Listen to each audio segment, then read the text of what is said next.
As a woman, you must be willing to compromise. As a man, you must be willing to compromise.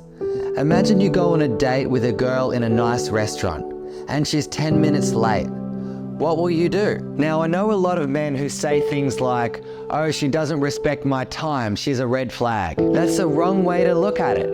Maybe she's late because she wanted to look good for you. She took extra effort dressing up for you, which made her late. Too many men and women are walking around with this entitlement mentality of I'm the prize and they should serve me. It's all me, and take more. Now, I'm not saying you shouldn't have standards. If you want a partner who's considerate, looks good, and is emotionally intelligent, that's fine. But for the little things that bother you, do you really want to let go of an amazing partner over a small issue? You need to leave room for adjustment and flexibility. We're all humans here. If you keep this entitlement mentality of I will never compromise, I will not be flexible, then no one in the world is going to have a lasting relationship with you.